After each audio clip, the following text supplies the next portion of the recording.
মায়ের আসনে জয় পেয়েছেন ছেলে তারেক রহমান। একেই হয়তো বলে মায়ের যোগ্য সন্তান। বগুড়া ৬ আসনে ধানের শীষ প্রতীক নিয়ে বিএনপির চেয়ারম্যান তারেক রহমানের এই জয় শুধু একটি নির্বাচনী সাফল্য নয়, বরং রাজনীতি ও ইতিহাসের এক আবেগঘন প্রত্যাবর্তন। যে আসন থেকে একসময় দেশনেত্রী বেগম খালেদা জিয়া মানুষের আস্থা ও ভালোবাসার রাজনীতি করেছিলেন, সেখান থেকেই এবার জনরায়ে নির্বাচিত হলেন তার জ্যেষ্ঠ পুত্র।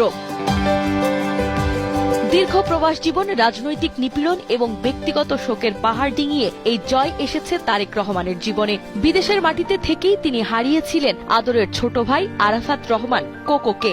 দেশে ফেরার পর হারিয়েছেন মমতাময়ী মা বেগম খালেদা জিয়াকে। বছরের পর বছর মামলা, অপপ্রচার, শারীরিক ও মানসিক নির্যাতনের ক্ষত বয়ে বেরিয়েও তিনি রাজনীতি থেকে সরে যাননি, বরং প্রতিটি আঘাতকে শক্তিতে রূপান্তর করেছেন। বগুড়া ৬ আসনে প্রতীক বরাদ্দের দিন থেকেই রাজনৈতিক উত্তাপ ছড়ায়। ধানের শীষের বিপরীতে লাঙ্গল, হাতপাখা, দাড়িপাল্লা ও মই প্রতীক থাকলেও ভোটের মাঠে আলোচনার কেন্দ্রে ছিলেন তারেক রহমানই। বিএনপি নেতাকর্মীদের ভাষায় এটি ছিল আস্থার নির্বাচন, যার নাম, ইতিহাস আর ত্যাগের পক্ষে জনরায়।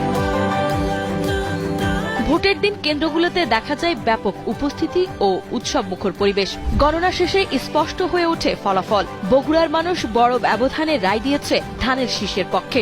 জাতীয় সমাজতান্ত্রিক দল, ইসলামী আন্দোলন বাংলাদেশ, জামায়াতে ইসলামী ও সমাজতান্ত্রিক দলের প্রার্থীরা প্রতিদ্বন্দ্বিতায় থাকলেও শেষ পর্যন্ত তারা জনসমর্থনের পাল্লা নিজেদের দিকে নিতে পারেননি।